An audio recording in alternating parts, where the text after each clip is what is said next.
来把药吃了，志农就不难受了。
爹，娘，请保佑孩儿，一定杀了平静后。到那时，孩儿再来好好安葬你们。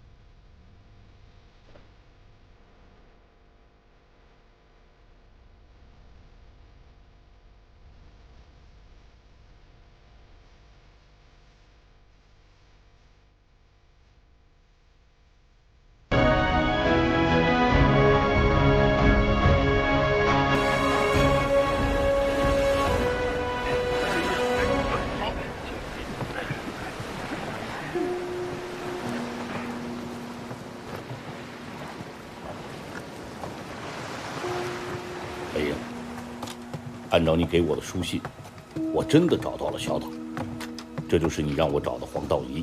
幸亏几年前有人县令喜欢夜观天象，在藏书阁里有一台，现在都锈蚀了，我鸡毛长工匠修了一下，不知道还能用不能用？可以。历法书呢？哦，都在这儿呢。能找到的旧黄历都在这儿了。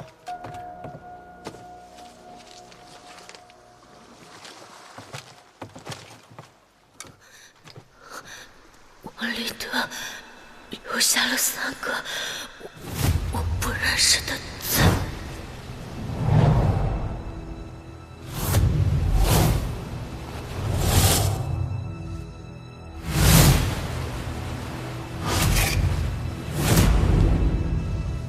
这是玉素死前给我留下来的，是琴谱上的字。玉素说过，王立德会抚琴，王立德私贩黄金，必然跟京城的人有来往。于是，他便学会了这京都流行的新琴谱。琴谱上的字既提示了指法，又暗含了2个数字。10代表的是琴的徽背，琴有13回，千心板一共有12块，这13个数字，足以把千心板包括进来。这个10就代表第10块千星板，对，叫10指。下面这个4呢？4代表的是琴弦，琴有7根弦。这个季节，船员出海，无非要观测6、7个星座。从左往右数的话，第4个便是织女星。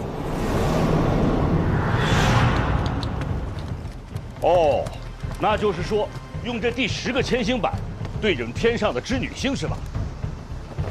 只要测出3处星辰，再比对航路图，便可以推出王立德留下黄金的位置。那剩下的2个字，没来得及。那岂不是测不出来吗？那王立德貌似是个粗人，可他一定研究过蓬莱的潮汐，或者他背后的人研究过，那个人就是凶手。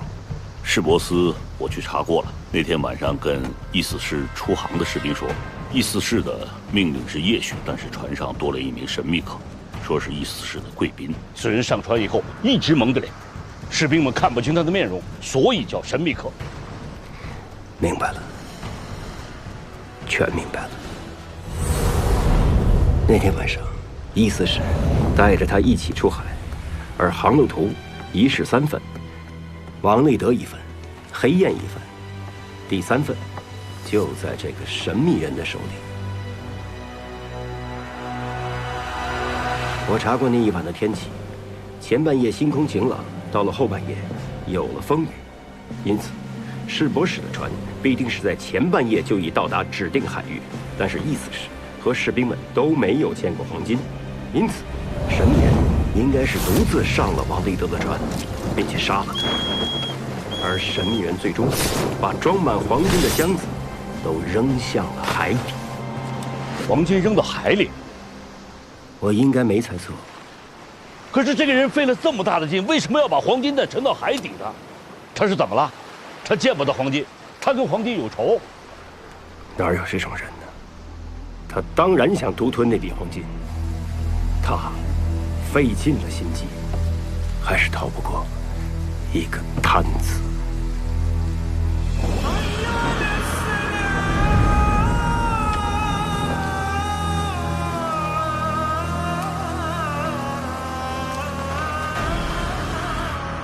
那天晚上沉黄金处，其实离海岸不远。潮汐志上记载，这里每过100年，便会发生一次奇异的大潮汐。潮汐发生时，低潮的水位能后退10余里，露出一条大海沟。100年的循环已过，大潮汐的发生就在今日。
关氏，怀英，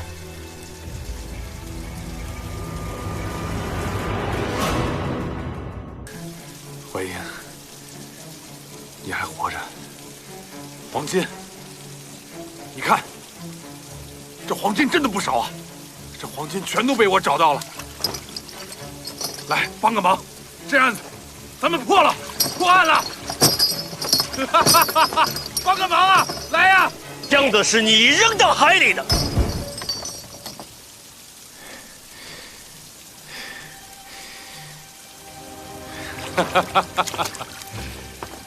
怎么可能呢？别装了，这本就不是一起黄金走私案，这是一起军械走私案。黄金只是用来交易的。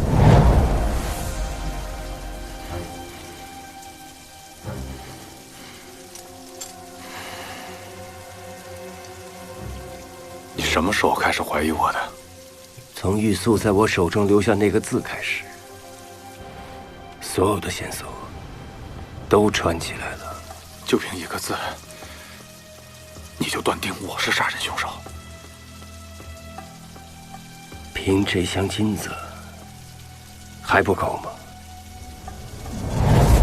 王立德在蓬莱帮百济人走私军械，军械的卖家是朝中那些反对皇后的大臣，而你是他们派出来的中间人。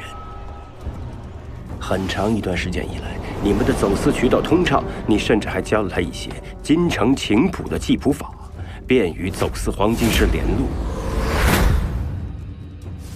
不过这一次，王立德遇上麻烦了，黑燕的人找到了他，要他帮助齐劫这笔黄金。他知道黄金换军械牵涉朝中权贵，他得罪不起。可黑燕的人手段残忍，他同样不敢回绝。他思前想后，决定向你坦白，向你求助。你这是怎么了？玉兄，前2日黑燕的人找到我，说是要接单船上的黄金，并且答应分给立德一份。如若立德不答应的话，恐怕立德必有一死。他想求你借助朝中权贵的势力，将黑燕踢出蓬莱，这样他就可以继续黄金的走私。可你听到之后，却生出了另一个可怕的主意。你和王立德约好了一个海上地点，那个地点是你跟他的秘密。所以航路图一式3份，你1份，王立德1份，黑燕1份。只不过在黑燕的那份航路图上是没有那个地点的。这也就是你打算独吞黄金的地方。王立德按照你们的计划，迷晕了黑燕的船员。王立德途中在小岛停留，是在等待和你约定的时间。可当你上船的时候，他发现你没有带一兵一卒，他便起了疑心。怎么就来了你一个？你带的人呢？他们都在后面的大船上，随后就到。船舱里面我都已经解决完了。黄金呢？这边怎么放在这里？越是明显，越是不会引人生疑。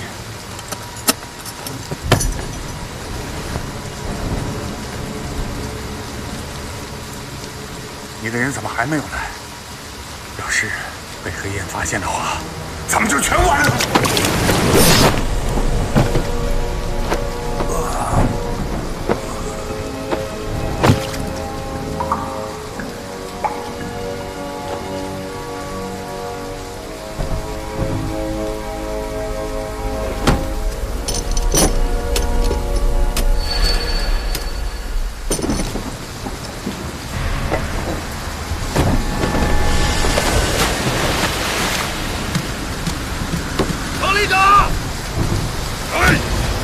王立德坠海是个意外，不过你并不担心。事实上，王立德在海上漂到小岛多活了几日，对你也确实没有产生威胁。你在等待的是大潮汐的来临。你在等退潮的时候来海沟里取回黄金。我没想到的是，你对潮汐居然如此精通。其实这潮汐和星象，我也略知一二。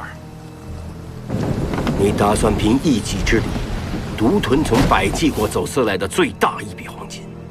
一方面，军械没有丢失，对朝臣你可以有交代；另一方面，你打算作状，黑雁劫走了黄金，而不受百济国人的追讨。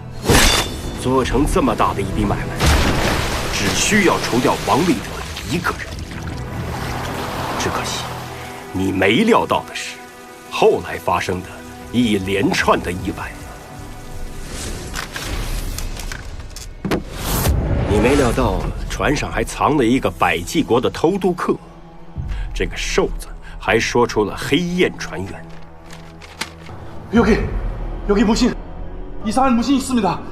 저는 모두 다 있어요. 黑雁没有拿到黄金，又折了10名船员，本就窝火，结果还暴露了行踪，遭到朝廷通缉。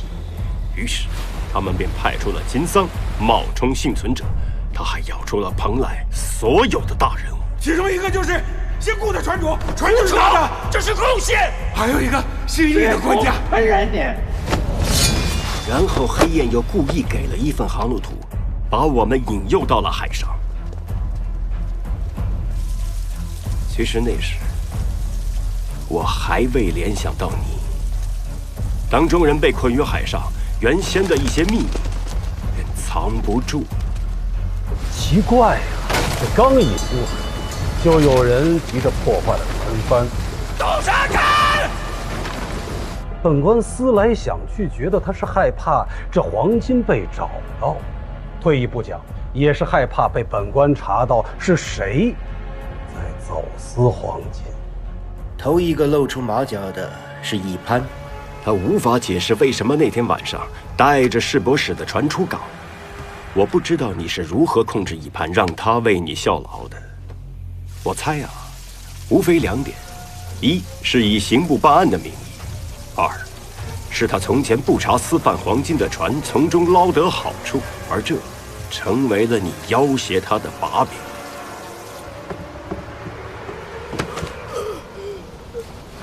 有人想杀易四世和我灭口。黄金船出事的那一晚，易四世陪一个神秘人出了海。那人是谁？他不肯说，说泄露了秘密。 会掉脑袋！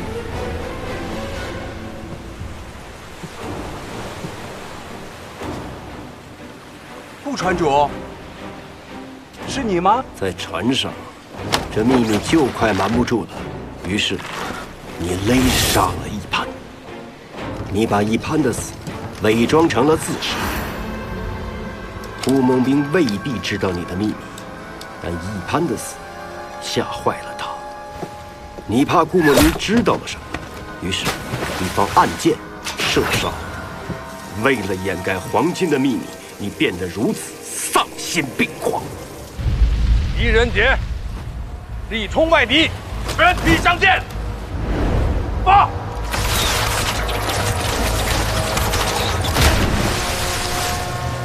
我万万没想到，你最后一个想杀的人是我。 为什么？为什么这箱金子让我的朋友变成了一个恶魔？这箱金子可以让我换回我要的东西，你懂吗？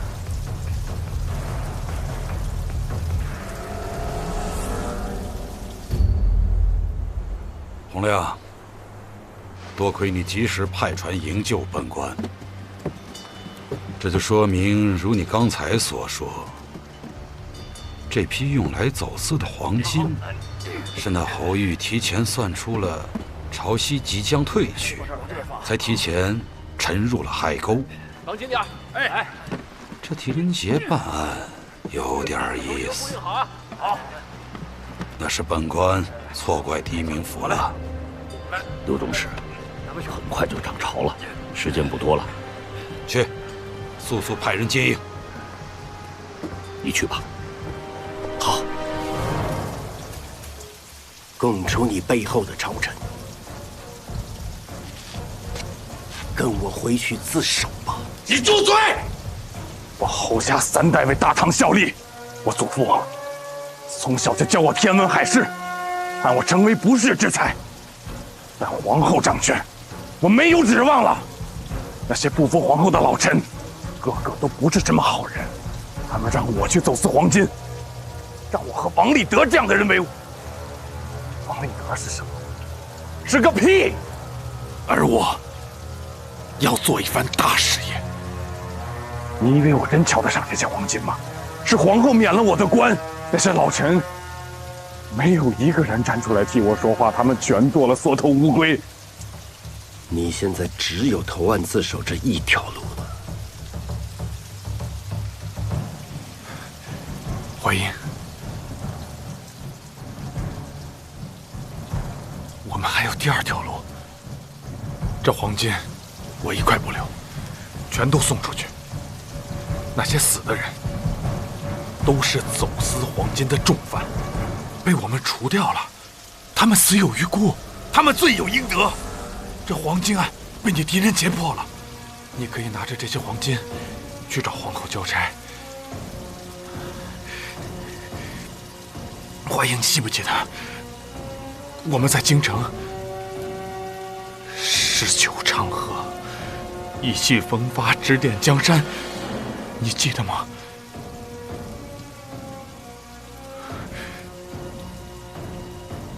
帮我一次好吗？放了我。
快走！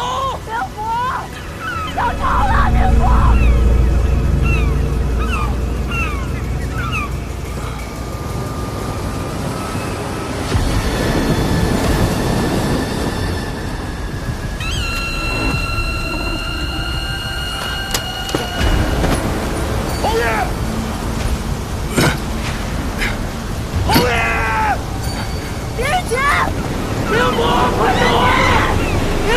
快走啊！灵符，侯爷！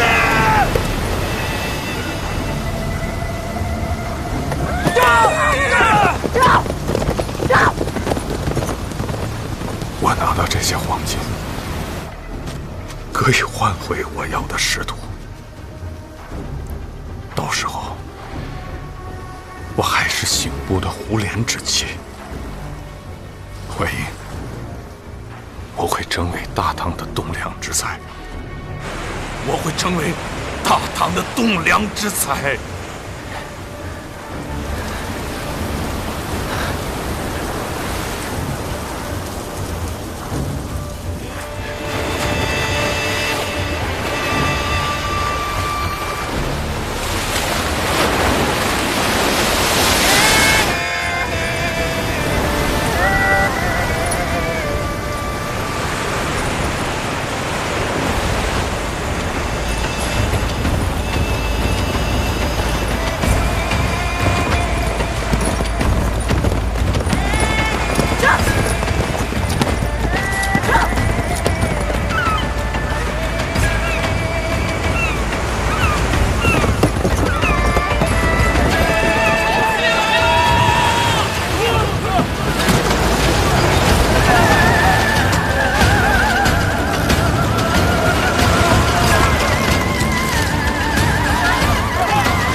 黄金案破了，皇后，今后不会再有私贩的黄金流入京城了。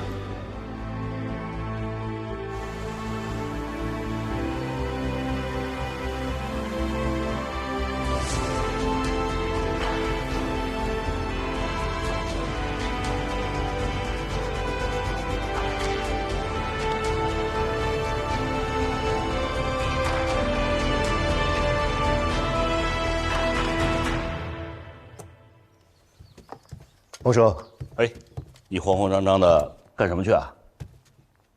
我跟曹娘子约好了，一起去上香。快去！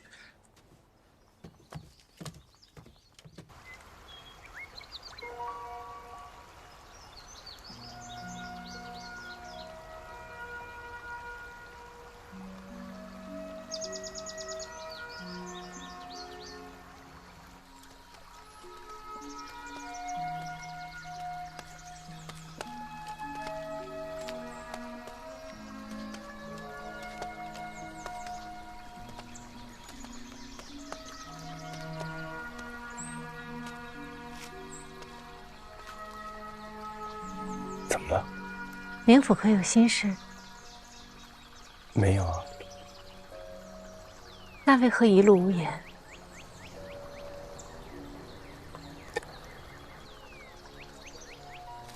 今日天气不错，难得，是吗？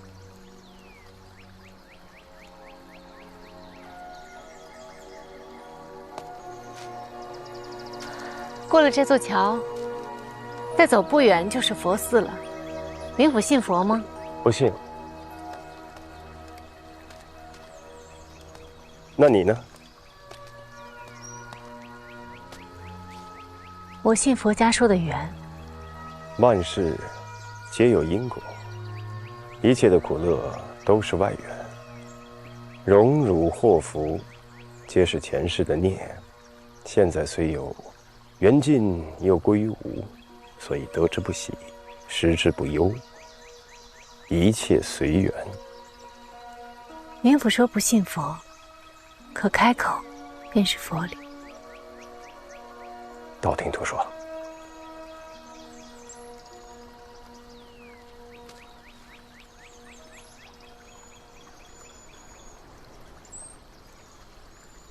你看，那有棵樱桃树。还真是棵樱桃树，生在这崖壁上，也是不易呀。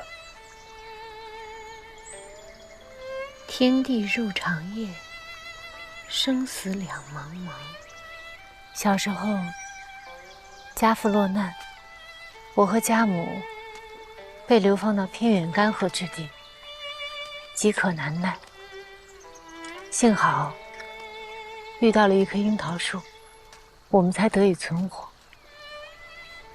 说来，我和这樱桃树还是很有缘。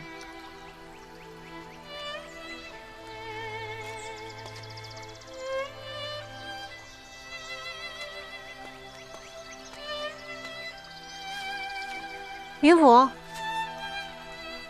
狄冥府。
那个人，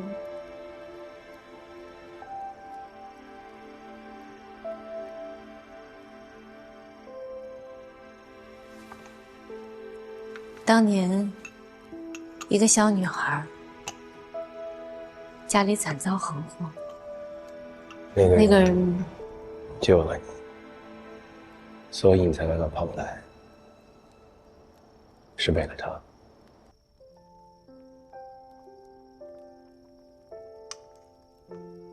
你想找他，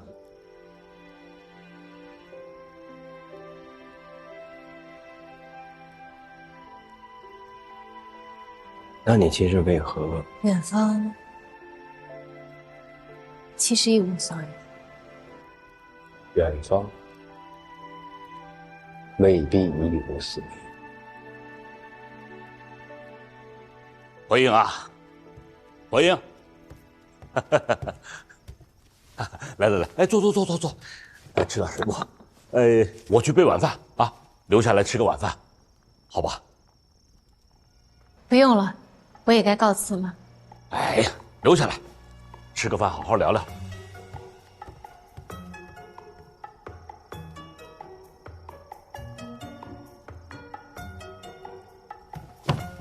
说你要留下吃饭，家里可啥都没准备啊！你拉我干嘛？哎呀，瞎说什么？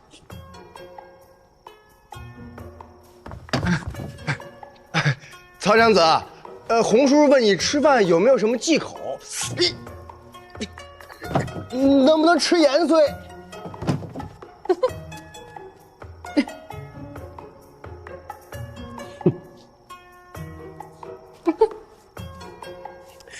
他们平时不这样，今日也不知是怎么了。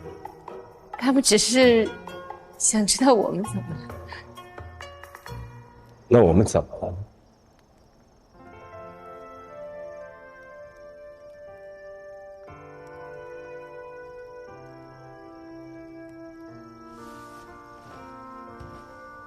今日谢谢。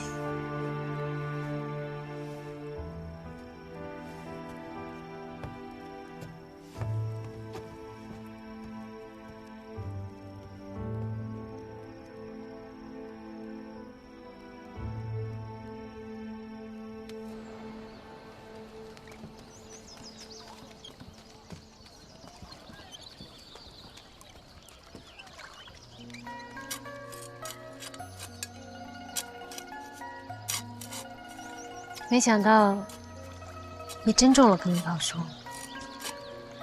这样，你什么时候想吃樱桃了？出门就能摘。你知不知道一棵树，等它结果，至少也要3、4年呢？那总是会结果的，对吧？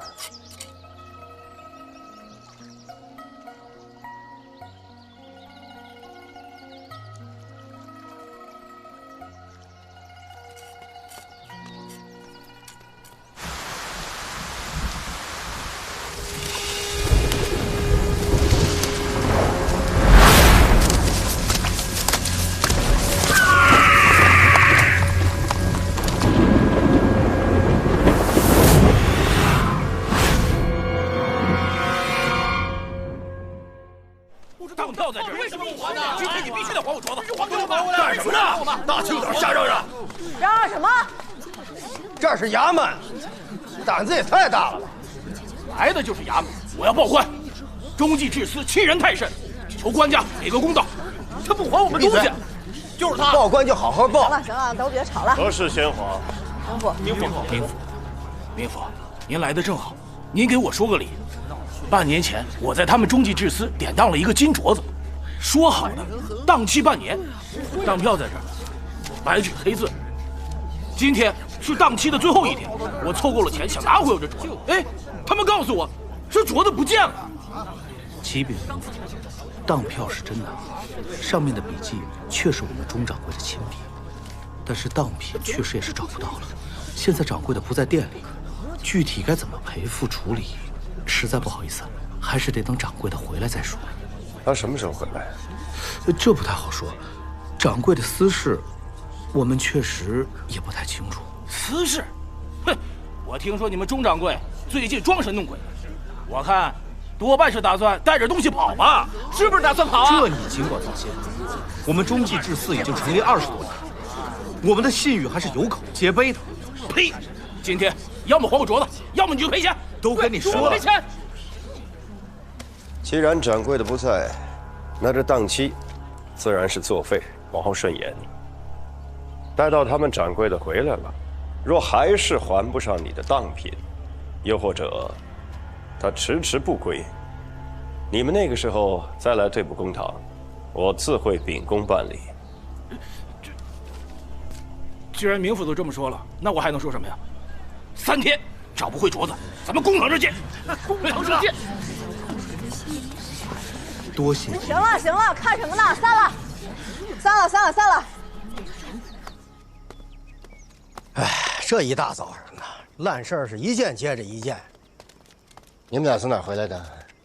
城东一间酒肆说有人闹事儿，掌柜的来报官，我们俩去看了看。事儿大吗？也没啥大事儿，就是喝醉了，撕了个方，砸了几把椅子。那个店家也是个不识相的，打翻了椅子，他非要让我们俩赔，说什么我们当差的办事不力。我幸好是个当差的，不然我打死他。明府，又有人报案，是命案。哎呀，可怜的孩子，在昨天晚上找到他以后，吓得连句话都说不出来了，折腾了一宿才开口说话。找到他的时候，是在城北的桥楼。是，就在沼泽地那一片。昨天我们在桥楼的沼泽地附近捉迷藏，过了很久，我从芦苇后面出来，我找不着他们，他们也找不着我，我就一直走，我想找到出去的路。走着，走到了沼泽附近，然后我就看到好像有人躺着，我看见了一个僵尸。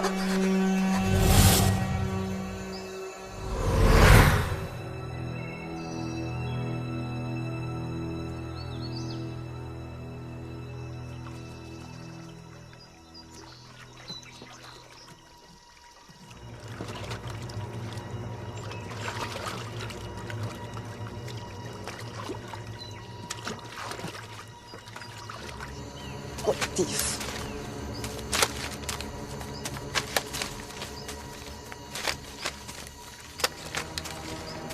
云府，这有一台血迹。哎，这儿也有，一定是在这儿遇刺，然后就开始爬。往哪儿爬？啊？桥楼。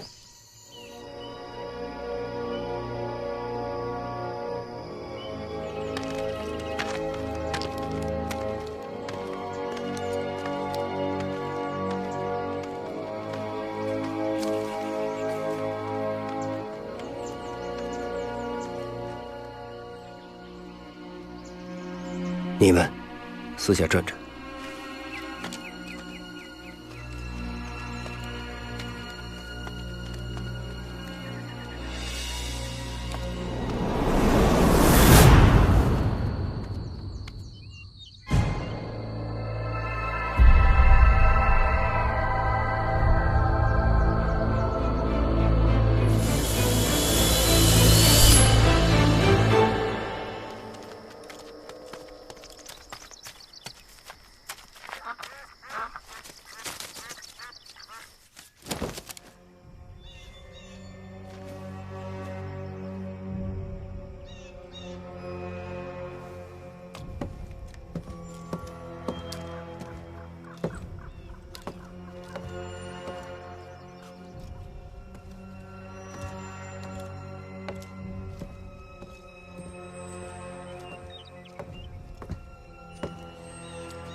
人，我是蓬莱县令狄仁杰。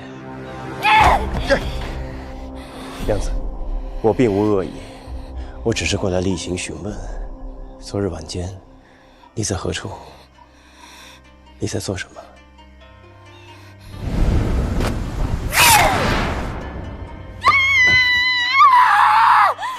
你有什么资格来这里？你走开！娘子。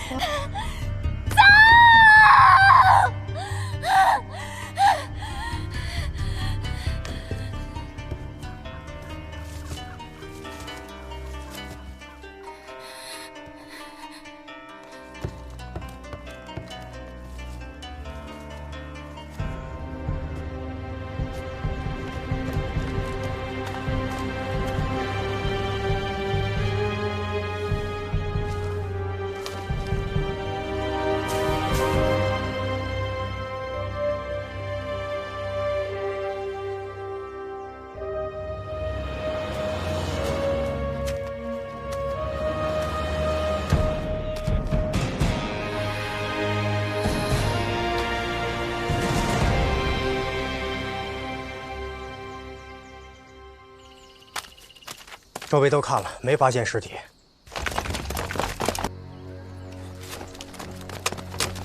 你们是何人？我是蓬莱县令狄仁杰。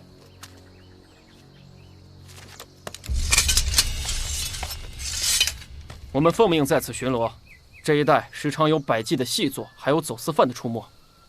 你们在此地可曾发现一具尸体？我为什么要告诉你？放肆！我是蓬莱县令，这里发生的所有案件都归我管。被我们抬走了。抬去了哪里？军营。你们在哪儿发现的尸体？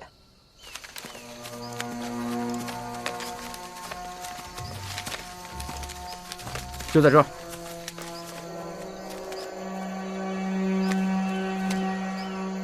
为什么不先报官？为什么要把尸体挪走？是李校尉让我们抬回去的。他有什么权利这么做？明府，这个您就得问李校尉了。带我去见他。